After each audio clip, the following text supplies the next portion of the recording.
오늘 드릴 말씀도 제가 직접 경험하고 직접 본 것만 말씀드리겠습니다. 그렇기 때문에 지어낸 얘기 한 개도 없고요.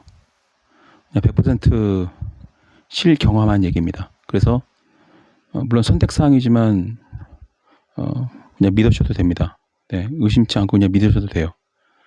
저는 이제 보는 게 믿는 거라고 생각한 사람이고, 심지어는 다른 무당이나 뭐 그 무당 비스무리한 사람들과 달리 저는 막연한 얘기 별로 안 좋아하지 않아요. 예를 들면 제가 귀신을 봤다 하면은 그게 영상에서 안면인식이 되거나 아니면 소리라도 잡혀야 되지, 만약에 그게 없으면 그냥 믿거나 말거나 그렇게 미리 말씀드리고 나는 봤다 얘기를 해요. 근데 객관적으로 증명이 되는 그런 상황에서는 100%라는 말을 씁니다. 이 귀신이 있잖아요. 뭐 어떤 사람은 영간에 뭐네 뭐 여러 가지 표현이 있지만, 자 그냥 유령 귀신이라고 합시다. 다 필요 없습니다. 그냥 귀신이에요. 죽은 자의 영혼. 근데 이게 있잖아요, 좀 애매한 경우가 있습니다. 진짜 영혼의 상태에 있는 그런 존재가 있고요. 또 다른 거는 제가 이제 그 사회 세계를 보니까 이 차원이 굉장히 많더라고요. 그래서 양분법적인 그런 뭐 지옥 천국, 아니면 이제 그 동양에서 또는 이제 불교에서 또는 무속인들이 하는 말은 뭐 지옥이 어쩌고 저쩌고 천국이 어쩌고 저쩌고 막 천국에 1단계, 2단계, 3단계 몇 단계가 있고 뭐 지옥에는 몇 단계가 있고 막 이렇게 얘기를 하잖아요. 그게 바로 이분법적인 그런 세계관인데, 그거 다 틀렸습니다. 그렇지가 않고요. 실제로 제가 지옥을 보니, 사회세계를 보니, 죄송합니다. 사회세계를 보니까 굉장히 다양한 그런 공간이 있더라고요. 그 공간에서도 이제 갇혀있는 그 존재가 있고, 저처럼 자유롭게 되는 그런 영혼들도 있어요. 저 같은 경우는 죽고 나면은 뭐 천국에 간다, 지옥에 간다, 그 개념이 아니고, 저는 이제 자유롭게 이제 풀려나는 겁니다. 네, 그게 제가 이제 죽고 나서 목표로 하는 거예요. 그리고 이제 저만의 어떤 이제 세계에서 아마 저는 신적인 존재가 될 거예요. 그리고 일단은 그 전에는 좀 이 창조주께서 만드신 이 세계를 다 경험해보고 싶어요. 그래서 자유롭게 여행을 할 생각입니다. 그게 신과 저와의 약속입니다. 우리가 이제 귀신을 본다고 할 때 이게 싹 지나가는 모습 많이 보일 겁니다. 근데 이게요, 우리가 살고 있는 이 차원의 영혼의 형태로 존재하는 그런 경우도 있고요. 또 다른 경우는 이 차원이 겹칠 때 있잖아요. 우리가 사는 차원이랑 다른 차원이랑 겹치면 그 다른 차원에 있는 차원끼리 이제 겹치는 경우가 있어요. 그때 다른 차원에 있는 또 다른 존재가 보이기도 합니다. 제가 직접 확인했는데, 제가 여기 지금의 이 현실에만 있는 게 아니라 다른 차원인데 약간 다른 인격이랑, 또 이 가족도 그대로 있는데 약간 달라요, 뭔가. 그리고 집도 다르고. 근데 거기서 생활하고 있더라고요, 보니까. 그리고 우리가 생각하는 뭐 해가 뜨고 밤에 달이 뜨고 이런 게 꼭 평균이나 보통은 아니에요. 일반적인 게 아니고 전혀 다른 또 세계가 있습니다. 거기는 항상 새벽이기도 하고, 그러니까 항상 이렇게 뭔가 이 달빛이 계속 있는 그런 세계도 있고요. 근데 어쩌면 그게 이제 이 차원 너머로 보는 거기 때문에 아마 그 일부 모습을 제가 본 거지 전체를 다 본 거라고 생각되진 않아요. 그래서 여러분들이 이제 제가 여러분들한테 좀 더 옵션을 많이 주기 위해서, 다양한 옵션이 있다, 다양한 차원이 있다라는 거를 여러분들이 인지해야 그거를 활용할 수가 있는 거예요. 보통 이제 뭐 철학관이네, 뭐 장명이네, 뭐 불교네, 그다음 또 뭐야 도교, 그다음에 뭐 음양오행설, 그다음에 또 뭐야 뭐 그 심판의 날을 기다리는 기독교, 천주교, 뭐 이슬람, 이런 또 힌두교, 뭐 다신교 등등 겁나게 많죠. 애니멀리즘, 샤머니즘 뭐 등등 굉장히 많습니다. 뭐 토테니즘, 뭐 심볼리즘 등등 엄청나게 많은 그런 믿음각이 있는데, 제가 속한 단체에서는 흔히 말하면 사교 클럽이죠. 여기서는 통합해서 봐요. 특정 종교를 배제하지 않고 심지어는 이 고서 한 권도 이렇게 무시하지 않아요. 다 모든 가능성을 열어놓고 연구를 합니다.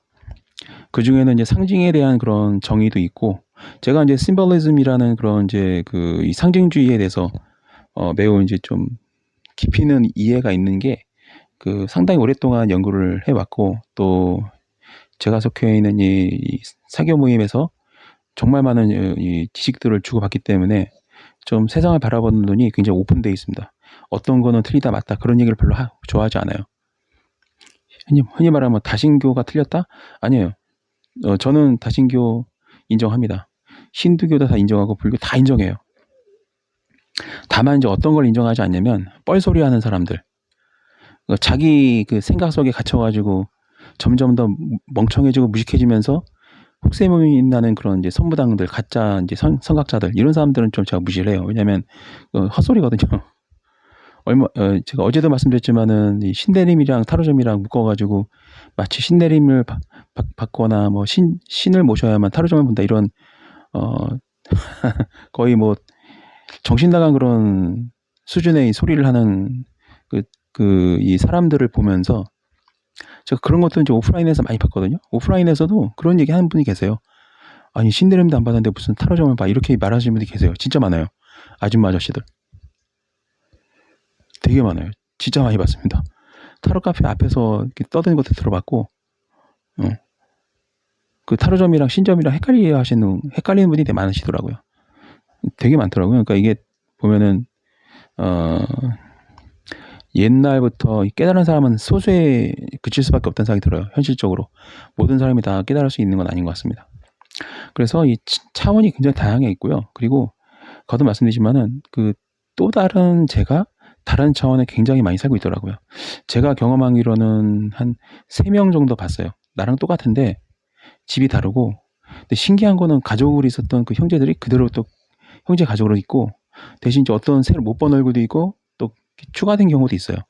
그리고 친척이 또 같이 사는 경우도 있고, 뭔가 이 친인척은 항상 돌고 도는 것 같은 느낌이 들어요. 항상 이게 뭔가 친인척이나 가족 범위에서 태어나는 그런 사람들은 보통 이 계속 좀 맞물려서 굴러가는 것 같아요. 대신 이제 이게 뭐 예전에 형이라는 사람이 내 동생으로 있기도 하고, 다른 차원에서는 또 어머니 아버지가 내 자식으로 있는 경우도 봤고, 신기하더라고요. 그리고 이제 또 하나는 뭐냐면 깨달음으로 많이 접근하고, 이 신과, 제가 말하는 신은 무당이나 그런 사람들이 모시는 잡신들 아닙니다. 뭐 산신령이네, 뭐 장군신이, 이런 그냥 잡귀들 말고 이 세상을 창조한 창조신을 말하는 겁니다. 제가 인정하는 신은 창조신 하나밖에 없어요. 나머지는 그냥 잡신들이에요. 전에 인간이었다가 이제 뭔가 인간으로서 살면서 엄청나게 깨닫고 나서 저도 그렇게 될 거지만 이 신적인 존재가 된 존재들, 아니면은 그냥 잡귀인데 잡귀한테 약간 빙의되면서 뭔가 막 신기한 거를 많이 보고 하면서 그 신비로움이나 신기한 거에 귀신을 본다라는 사실 자체에 매료가 돼가지고 그 잡신을 모시는 경우도 되게 많거든요. 저 신점이라는 것을 좀 제가 하찮게 여깁니다. 왜냐면 신점이라는 거는 흔히 말하면 죽었다가 이제 이 구천 헤매고 다니는 그런 잡귀가 무당 하나 잡아가지고 그냥 막 신처럼 떠받들어지고, 또 그거를 보고 이제 사람들이 신기해가지고 막 그 무당을 또 추대하고, 그러다 보면 하나 이제 잡신을 모시는 잡신 집단이 생기는 거예요. 잡신교 집단. 잡신교 집단. 그러면 이제 그 잡신이 뭔가 힘을 얻는 것도 있어요. 근데 이제 우물한 그 동굴 안에서만 되는 거고, 그게 뭔가 세상을 바꾸거나 세상에 대한 어떤 깨달음이나 이해를 주진 못해요. 그래서 무당들은 거의 100이면 100, 그냥 죽고 나면은 흔히 말하면 승천하나 그런 게 없고, 그냥 계속 구천에서 남아가지고 자기도 또한 모셔지는 신이 되려고 좀 별의별 짓 다 하더라고요. 요거는 저만 본 게 아니라 수많은 흉가 또는 폐가 체험하는 유튜버들 중에 꽤 많은 구독자가 많은 그런 유튜버들도 공통적으로 하는 소리입니다. 그리고 이제 영환자가 그런 얘기 많이 하더라고요. 그 영환자는 진짜 귀신이 있다 없다까지 다 볼 수 있는 영환자인데, 이 구촌 헤매고 다니는 전에 이 무당이었던 놈이 죽어서도 계속 자기의 어떤 세력을 형성하기 위해서 그렇게 이제 강강술래 추는 그런 것도 이제 봤다 하더라고요. 그런 영상 굉장히 많습니다. 저는 그런 영상을 주작이라고 생각하지 않고 그 사람들이 뭐 무엇을 위해서 그렇게 영상을 주작하겠어요. 그리고 이제 누군가가 주작이라고 말하려면 객관적인 근거를 대야 되는 거지. 그냥 자기 임의적으로 그냥 이거는 사기 저거는 진짜 이렇게 말하는 사람은 가장 경계해야 될 그런 우두머리 선무당이 되는 겁니다. 근데 그런 사람들 따르는 사람들은 좀 한심하게 될 거예요. 왜냐하면 세상을 그대로 있는 그대로 볼 수 없고 항상 삐딱하게 그냥 잘못된 이해를 하고 있기 때문에 죽고 나면 아마 정신 못 차릴 겁니다. 죽고 나면 다 이제 자기가 틀렸다는 걸 깨닫게 되고, 그리고 대비도 안 돼 있고, 그리고 이제 그냥 멍 때리거나 헤매고 끌려다니거나 그렇게 되겠죠.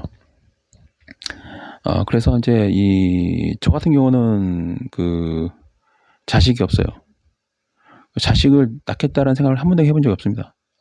제가 중학교 때 하여튼 그런 게 있어요.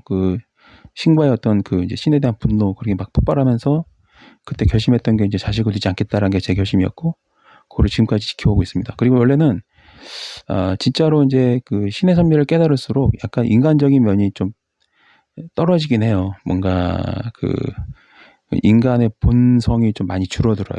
그리고 약간 좀 차가워지는 것도 있습니다. 어쩔 수가 없는 게 이 신이라는 창조신도 제가 보니까 좀 얼음장처럼 좀 차가웠다. 그러면서도 따뜻하기도 하고 되게 다양한 면이 있더라고요. 그게 어떤 인격화돼서 말할 수도 있고 또 하나의 원칙일 수도 있고 되게 다양한 그런 얼굴을 가지고 있기 때문에 뭐 하나로 이렇게 신을 정의할 수는 없었어요. 지금도 앞으로도 영원히 신을 정의할 수는 없습니다. 보여지는 모습들이 너무나 다양해서 신은 이렇다, 이렇게 생겼다라고 말하기가 되게 어려워요. 뭐라고 해야 되나, 수학 공식처럼 어떤 공식과도 비슷하면서도 또 어떤 생명체 같이 보이면서도 동시에 엄청나게 많은 모습들을 가지고 있고, 그게 한 1초에 10번씩 바뀌는데, 제가 봤던 신의 모습은 정의할 수 없다. 그리고 너무 많은 모습을 가지고 있어서 뭐 이렇게 생겼다 말할 수가 되게 어려워요. 어떤 면도 있었냐면 진짜 농담이 아니고 1초에 10번이 얼굴이 바뀌어요. 또 얼굴이 거꾸로 해서 봐도 그렇고 어떤 각도에서 봐도 또 계속 변하면서 그 각도가 유지가 돼요. 그러니까 맞으면은 360도 머리카락이 있으면서 동시에 또 360도 얼굴이 있기도 하고, 그 얼굴이 한 1초에 10번씩 막 바뀌는 것처럼 굉장히 많이 빨리빨리 변합니다. 그래서 신을 어떻게 신이 이렇다, 이렇게 생겼다라고 말하는 사람이 있으면 그 사람은 거짓말쟁이입니다. 제가 직접 눈으로 확인했거든요. 저 같은 경우는 20살, 21살 이렇게 2번 천사로부터 도움을 받았고, 천사 2명이 나타나더라고요. 근데 천사 모습도 되게 특이해요. 이거 얼마나 밝으냐면 방안을 다 하얗게 밝히는 게 아니고요. 이 몸 자체에서 밝은 빛이 뿜어져 나오지만 방안을 밝게 하진 않고 그 자체로만 밝아요, 그냥. 그렇지만 그 천사가 나타나면 온 방안이 빛으로 가득 차서 그러진 않아요. 이 저를 구해줬던 천사의 모습은 제가 이제 그때 한참 막 악령에 시달릴 때, 그때 극에 달했을 때 좀 도움을 받았는데, 뭐라고 말해야 되지? 좀 굵은 하얀 봉, 랑 또 상체, 그렇게 2명이 나타나더라고요. 그렇게 한번 구원을 받은 적이 있습니다. 그리고 또 이제 악마의 모습도 굉장히 다양한데, 그러니까 이게 신과 악마가 대신한다? 대치한다? 전쟁을 한다? 그거는 거짓말입니다. 천사가 됐건 악마가 됐건 다 신의 피조물이고, 그리고 그러한 존재가 창조가 된 거는 신에게 또 그런 면이 있어서 그래요. 그래서 창조신을 제대로 경험한 사람은 막 신이 빛의 존재다라고 말을 안 해요. 어둠의 존재이기도 하고 빛의 존재이기도 하고 또 굉장히 다른 모습들을 가지고 있기 때문에 신은 선이다라고 말하는 거는 아무것도 모르는 그냥 멍청한 사람의 발언입니다. 신은 사랑이다? 네, 맞아요. 하지만 또 미움과 증오도 있고, 근데 그 미움과 증오가 사랑과 미움과 증오가 결국 하나입니다. 마치 죽음과 생명이 하나인 것처럼 빛과 어둠이 분리가 되어 있지만 한편으로는 어둠에서 빛이 태어나고 빛에서 어둠이 태어나요. 직접 봤습니다. 빛이 있는데 중앙에서 어둠이 태어나. 참 신기합니다. 진짜. 그거를 보면, 그런 것들을 많이 보다 보면은 이 세계를 바라보는 눈이 완전 달라집니다. 제가 이제 이 얘기를 겪은 사람들이 있으면 축복받은 사람들인데요. 저는 제가 이 전생에 제사장이라는 거는 제가 알았어요. 제사장으로 있기도 했었고, 그때 가장 제가 빛이 났던 것 같습니다. 그리고 그 전에는 제가 천사였다고 저는 좀 확신을 합니다. 왜냐하면 아무리 생각해도 내가 태어나서 한 서너 살 됐을 때부터 지금까지 기억을 종합해 보면은 특히 서너 살일 때, 그때는 순수 그 자체였어요. 5살, 6살, 7살 이때까지. 2차 성징, 그러니까 성욕이 딱 생길 때, 이성의 눈을 뜰 때 모든 게 다 무너지기 시작하더라고요. 날아오를 수 있는 그런 높이도 완전히 바닥을 치고, 이성을 모를 때에는 그런 게 없었는데 이성의 눈을 뜨기 시작하면서 나락으로 떨어지더라고요. 그 전까지는 매일 밤 이 육신을 벗어나기 위해서 되게 탈출 시도를 많이 했는데, 이 본능이 이제 살아나면서 특히 식욕이랑 성욕, 특히 가장 나를 괴롭혔던 건 성욕이에요. 성욕이 생긴 그때부터는 그 깨달음의 길을 가기가 굉장히 힘들어지고 점점 좀 본질을 잃어가는 그런 것 때문에 화가 많이 났었습니다.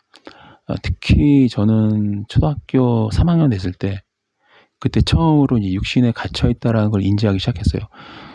그때 한 3학년 때부터 이제 내가 육체에 갇혀있다라는 거를 인지한 때부터 점점 더 비행 능력도 떨어지고, 물론 밤마다 제가 이제 유체 이탈해서 벗어나려고 했는데, 감옥에 갇혀있는 느낌. 막 답답한 느낌. 뭔가 벗어나고 싶은데 벗어날 수 없는. 그래서 저한테는 이 지구가, 어떻게 40 전까지는 어떻게 느껴졌냐면, 여기는 지옥이다. 이 지구 자체가 좀 지옥이다. 왜냐면 많은 사람들이 죽는 거를 두려워하는데 여기를 떠나려고 하는 그런 생각보다는 계속 머물고 싶어 하는 그런, 배고프면 어쩔 수 없이 먹게 되고 본능에 의해서 지배가 당하니까 인간의 본능은 저의 적이었어요, 사실.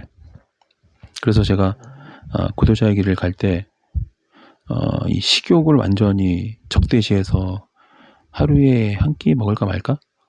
그리고 마지막 해에는 한 달에 딱 2번 먹었던 것 같아요. 나머지는 이제 물, 그리고 이제 자판기 커피 이런 거, 그 다음에 이제 어쩌다가 이렇게 생기는 음식들 이런 거 먹으면서 연명을 하면서 이제 구도자의 길을 걸었는데, 딱 보기에는 거지죠. 딱 신분증이랑 체크카드 한 개 딱, 아무것도 없는, 10원 한 장 없는 거지입니다, 거지, 어떻게 보면. 그 무소유 상태에서 이제 이 구도자 길을 가고 끝에서 이제 정말 많은 이제 소중한 사람들을 이제 만나면서 깨달음에 이르게 됩니다. 그 깨달음의 끝에서는 이제 그 선교사들하고 이제 이 조우를 하게 되는데, 원래 이제 좀 이력이 좀 제가 이제 나쁘진 않으니까, 그 땡전 한 푼 없는 상태에서, 내가 이제 다 깨닫고 나서, 이제는 어떻게 살아야 될지 알겠다를 깨닫는 순간부터, 이제 이력서를 내고, 그렇게 해서 다시 현실로 돌아왔죠. 그리고 이제 이 선교사들과 한 6개월 동안 일주일에 한 서너 번씩 만나면서 이제 5시간 동안 이렇게 대화를 나누면서 깊이 있는 이제 지혜와 지식과 경험을 공유하게 됩니다. 그리고 6개월 정도 검증을 받고 나서 그 선교사들이 저한테 해준 말이 뭐냐면, 제가 깨달았던 내용들이 자기네 성경에 다 있다는 거예요. 걔네들은 유타주 이제 몰몬교 애들이었는데, 그 몰몬교 경전에 제가 깨달은 내용들과 경험의 내용이 다 있더라고요. 그때 기분은 얼마나 째졌는지 모릅니다, 솔직히. 왜냐면 누군가에게 나의 그 오랜 기간 동안의 깨달음의 길, 구도자의 길이 헛되지 않았음이 딱 증명된 그런 순간이었거든요.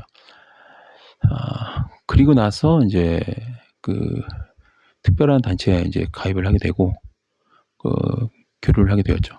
그러다가 이제 또 어떤 계기가 있어서 이제 그 소통이 좀 어려워지게 되고, 교류가 좀 멀어지기도 했습니다. 근데 이제 우리 이 단체는 뭐랄까, 떨어져 있지만 떨어져 있지 않은 그런 관계이기도 해요. 언제든지 좀 제가 받았던 느낌은 그냥 알아요. 보면은 그냥 뭐랄까, 이게 텔레파시는 아니고 딱 보면은 그냥 서로 알아봅니다. 이걸 뭐 어떻게 표현할지 모르겠어요. 그 지혜와 지식을, 신의 지혜를 연구하고 추구하는 사람들인데, 제가 단체명은 말하기는 어렵고, 대신 우리는 서로 보면은 그냥 알아봅니다. 그냥 알게 돼요. 보면은 나와 같은 쪽인지 아닌지. 참 신기하죠. 근데 그걸 말로 표현하기는 되게 어려워요. 우리는 신의 지식과 지혜를 공부한 사람들이고, 거기에는 수학, 물리학, 화학, 그리고 이제 역사를 공부하기도 하고, 인류 문명에 대해서 공부하기도 하고, 공부를 되게 많이 합니다.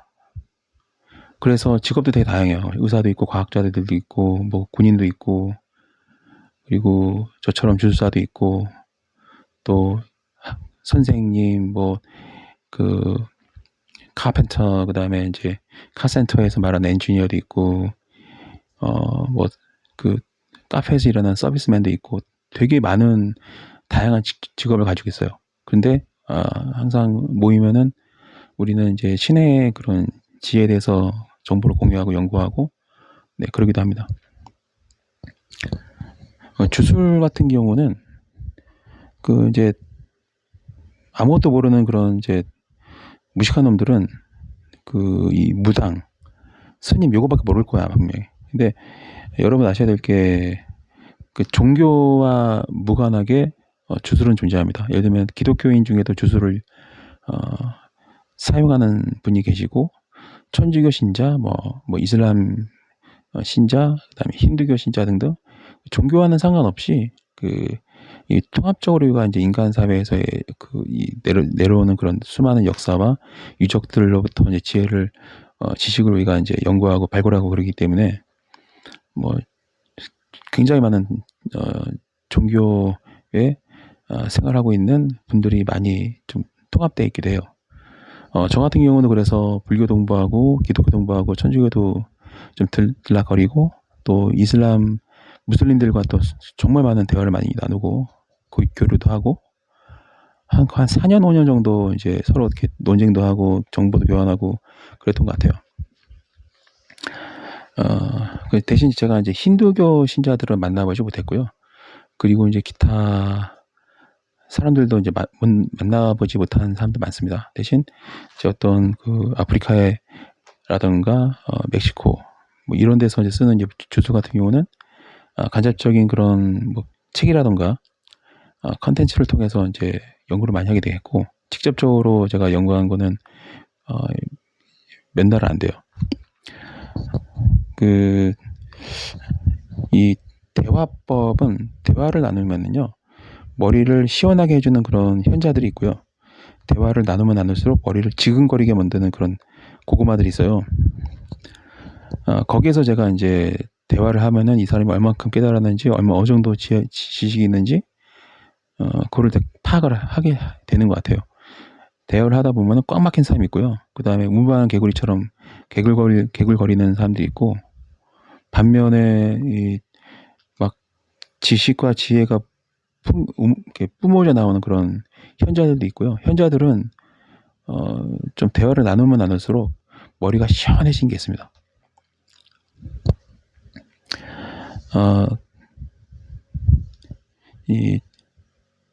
그래서 저는 여러분들이 지금 뭐 무속인들이 하는 말, 또 무속인 비스무리한 그런 이상한 집단에서 하는 말, 대부분 다 개소리지만, 그리고 막 다른 종교에서 하는 말, 그런 거에 좀 뭐랄까 좀 가둬지지 않으면 좋겠어요. 제한되지 않으면 좋겠습니다. 좀 더 열린 마음, 좀 더 모든 가능성을 인정하는 그런 좀 오픈 마인드를 가지고 있으면 좋겠어요. 오픈 마인드. 네. 그러면은 여러분들을 스스로 지킬 수 있는 지혜를 얻게 될 겁니다. 이 우주는 참 신비로운 공간이에요. 이 우주를 공부하지 않고 신의 섭리를 논하는 거는 넌센스죠. 넌센스. 어떤 사람은 보면은 맨날 하는 얘기가 뭐 바람핀인지 아닌지 아는 방법, 연애, 뭐 속궁합, 겉궁합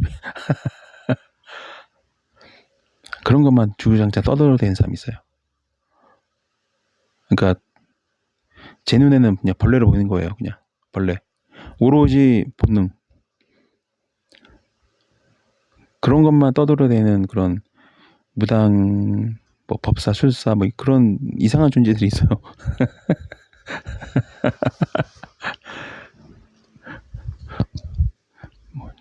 뭐 재물운, 그다음에 뭐 건강, 그다음에 뭐 연애운, 그다음에 뭐 남편이 바람피는지 아닌지 확인하는 방법, 뭐 부인이 딴 남자를 만난지 아닌지 확인하는 방법, 그다음에 아들 낳는 부적, 뭐 딸 낳는 부적 등등. 그런 선무당도 아니죠. 그냥 잡놈들이죠. 잡놈년들. 잡년, 잡놈. 그런 사람들을 또 막 선생님이라고 따르는 것들을 보면은 좀 불쌍하기도 합니다. 근데 제가 이제 사회생활을 보니까 그게 그 귀신들도 그런 그 집단이 있어요. 귀신들 중에도 이렇게 사이비 교주라고 해야 되나? 하여튼 뭐 그런 멍청한 우두머리를 따라서 갔던 사람들은 죽어서 그렇게 지내고 있더라고요. 근데 상급 주술사는 한 방에 다 그냥 깨버릴 수가 있습니다. 이게 깨달음의 정도가 되게 중요한 것 같아요.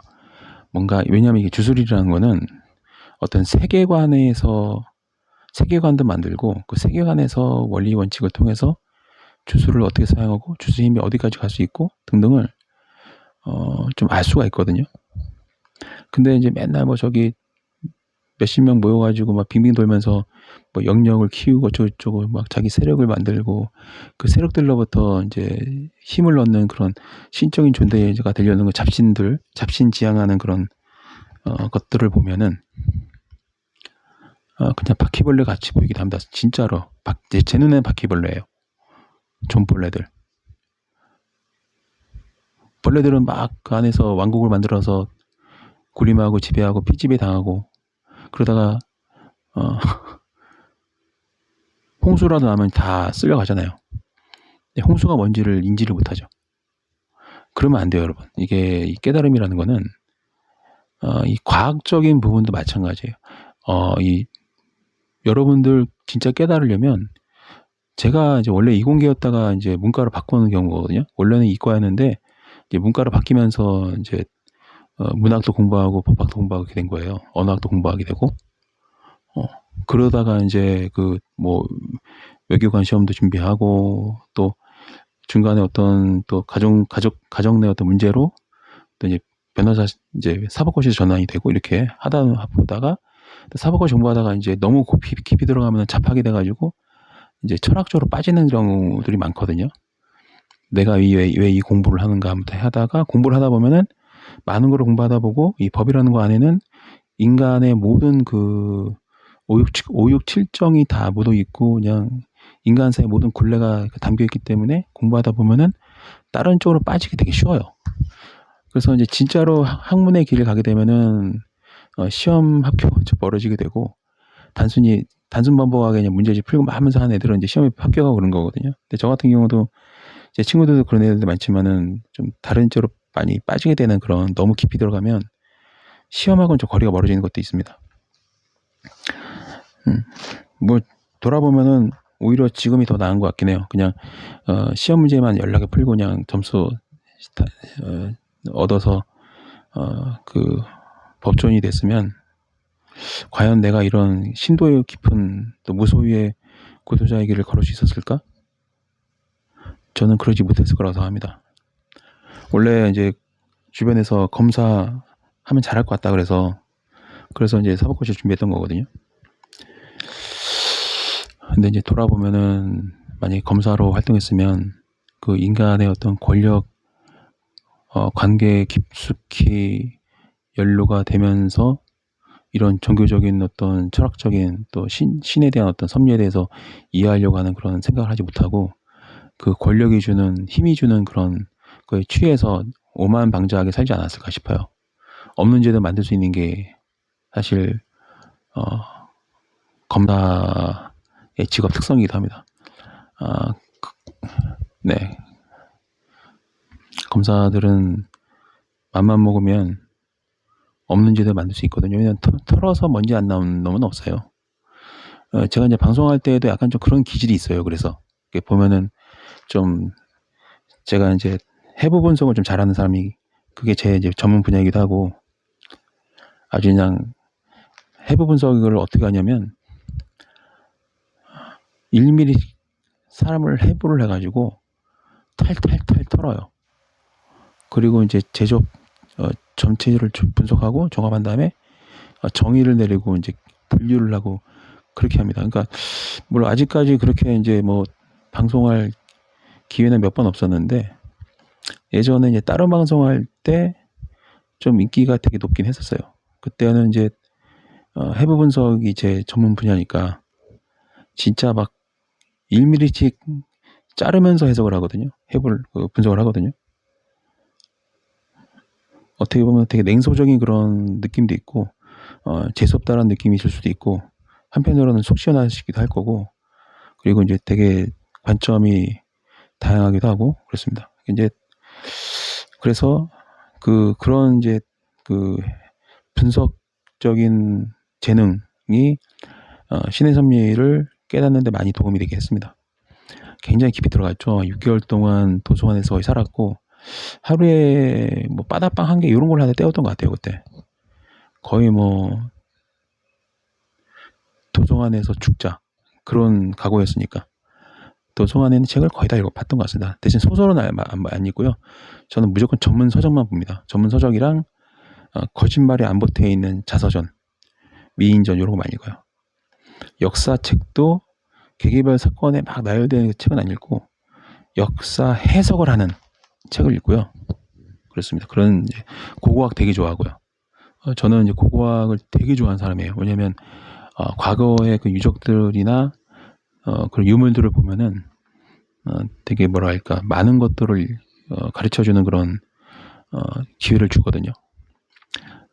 먼저 신의 섭리라는 거는 우리 그 지구가 어떻게 형성이 되어 있고 운행이 되고 있고 또 태양계, 은하계 등등 이렇게 보면은 신이 무엇을 하고자 하는지를 알 수가 있어요.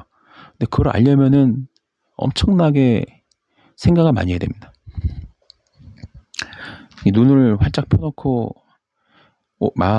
마인드를 탁 오픈해놓고 모든 가능성을 인정하면서 계속 흡수만 하는 거예요. 계속 흡수하고 종합하고 흡수 종합 계속 그 반복이죠. 흡수하고 종합하고 분류하고 계속 분석하는 거죠. 그러다 보면은 어느 순간 되면은 이제 신의 섭리를 깨닫게 됩니다. 그래서 귀신은 차원이 겹칠 때 다른 차원이 살짝 보이는 경우도 있어서 우리는 손으로 잡을 수가 없죠. 그리고 우리 세계에 보이는 영혼들 이게 되게 멀티플해요. 어떻게 보면 굉장히 진짜 막 단순히 이승 저승 두 개로만 나눌 수 없는 게 우리 세상이에요. 이승 저승 두 개만 있는 게 아닙니다. 중간 단계도 있어요.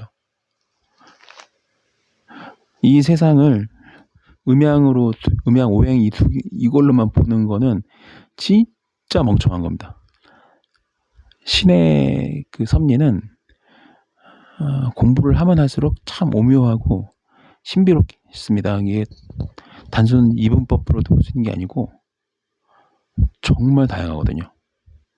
그렇기 때문에 이 오만, 자만, 편견 가장 경계를 해야 될 가장 주적이에요. 적이에요. 적. 그런 거에 한번 빠지면 점점 더 멍청해지는 거예요. 멍청해지면 신의 지혜를 얻을 수가 없어요. 오늘도 이제 말이 좀 길어졌는데 그렇습니다. 제가 이제 항상 이 혹세무민의 선무당을 항상 경계를 시키는데요. 뭐 종교적인 부분이나 이 무속적인 영역뿐만 아니라 우리 사회 곳곳에는 선무당들이 많습니다. 그리고 또 하나 이제 좀 안타까운 거는 이제 이 경제적인 이익, 금전적인 이 수입 이걸로 이제 모든 이 순위가 매겨지기 때문에 많은 분들이 좀 단순하게 살다가 돌아가시는 것 같아요. 오로지 이제 얼마만큼 버는가, 얼마만큼 뭐 하는가 이런 거에만 이제 혈안이 돼 있거든요. 당연히 깨닫는 거하고는 거리가 멀겠죠. 돈 많이 벌면 될 줄 알았는데 죽고 나서는 그런 게 별 의미가 없거든요. 이 지식이 되게 중요해요. 그리고 이 세계관 정립이 되게 중요하고요. 상상력이 굉장히 좋아야 돼요. 진짜 이 영혼의 세계에서는 상상력이 되게 중요해요. 우리 이제 지금 이승에서도 상상력이 되게 중요하잖아요. 상상력에서 그걸 우리가 크리에이티브라 하죠. 창의적이다. 창의성에서 많은 것들이 이루어집니다. 상상을 현실을 만드는 게 바로 과학자들 아닙니까? 기술자들이고. 이제 문학에서는 상상을 책으로 엮어내기도 하고 작품을 만들죠. 상상은 수많은 기술과 과학과 문학과 예술의 어머니이기도 합니다. 근데 그게 상상이 재조합이 아니라 새로운 것을 만들어내는 창의력이라 한다면 창의성이 굉장히 중요하고 창의력이 발달하는 사람이 세계관까지 구축하면서 자기만의 어떤 그 원리 원칙을 정립할 경우에는 새로운 세계의 신적인 존재가 될 수 있는 겁니다. 그래서 여러분들이 항상 제가 말씀드리지만 사람을 막 숭상하지 마세요. 대신 이제 배우는 건 좋은데 사람을 떠받들지 마세요. 굉장히 안 좋은 겁니다. 오로지 이 세상을 창조한 창조 신만 섬기는 게 맞습니다. 사람은 섬기지 마세요. 절대로. 지식의 공유, 교류, 뭐 선생과 제자 이런 것도 있을 수 있긴 하지만 선생이 신은 아닙니다. 저도 신이 아니에요. 저도 신이 아니죠. 저는 그래서 항상 저에게 이제 의뢰를 하고 문의를 주시고 상담하신 분들을 한 번도 이렇게 내려다본 적이 한 번도 없습니다. 내가 그렇게 하는 순간 나는 끝이거든요, 사실. 그래서 항상 저는 그렇다고 막 그분들을 떠받들지도 않아요. 하지만 존중을 하죠. 되게 중요하거든요. 그 밸런스를 유지하는 게 가장 어려우면서도 그게 핵심이기도 합니다. 음양의 조화라고 말하잖아요. 밸런스예요. 밸런스. 균형을 맞추는 거죠. 감정의 밸런스. 음양의 밸런스. 우리가 어떤 흔히 말하면 언더 레벨이라고 하는데 이 평정심, 그 균형 잡힌 그 상태에서 놓여 있는 그게 바로 신의 섭리를 깨닫는 가장 기본적인 그 덕목이기도 합니다. 그래야 제대로 이제 알 수가 있어요. 오늘 이제 두서없이 이런저런 얘기를 많이 했는데 오늘 영상도 여러분들한테 좀 새로운 그런 시각을 좀 만들 수 있는 그런 지식 공유가 되면, 경험 공유가 되면 좋겠습니다. 그리고 이제 신내림은 받을 필요가 없다는 거 아시죠? 신내림은 그냥 의식일 뿐이고, 맞으면 결혼식, 약혼식 그런 의식일 뿐이에요. 생일 파티. 저는 신내림 받지 않았습니다. 신내림을 왜 받습니까? 오히려 신내림 받은 사람보다 제가 10배는 100배는 더 많이 깨달았을 거예요. 신내림이 필요가 없고요. 연구와 생각과 그리고 분석, 그리고 계속 배워나가는 이 자세가 되게 중요합니다. 신내림 받는다고 용암부당 된 것도 아니고요. 그냥 아무것도 아닙니다. 그냥 자기 마음을 이제 전환시키기 위한 어떤 한가의 이벤트일 뿐이지, 신내림 받는다고 받아봐야 잡신이죠. 한때 인간으로 살다가 구천을 헤매는 헤매고 다니는 한심한 신을 모시는 게 바로 이제 신을 모신다는 건데, 흔히 말하는 부처라는 존재도 그냥 인간일 뿐이에요. 예수라는 존재도 그냥 인간일 뿐이에요. 그냥 좀 많이 깨달았던 인간. 그렇지, 부처나 예수를 섬기는 것도 현명한 건 아닙니다. 성모 마리아를 왜 섬기세요? 창조 신을 섬겨야지. 섬기는 게 무릎 꿇고 비는 게 아니고 닮아가는 겁니다. 배워나가는 겁니다. 신을 섬기는 방법은 무릎 꿇고 기도하는 게 아니고요, 받아들이는 거예요. 신의 섭리를. 그런 거 하라고 생각이나 선택의 권능을 준 거거든요. 괜히 잡신들 모시지 마시고요. 이 지식과 지혜를 좀 숭상하라고 말해야 되나. 하여튼 지식과 지혜를 좀 숭상하면서 이제 좀 많이 신의 섭리를 깨달아가는 그런 단계까지 가시면 정말 좋겠습니다.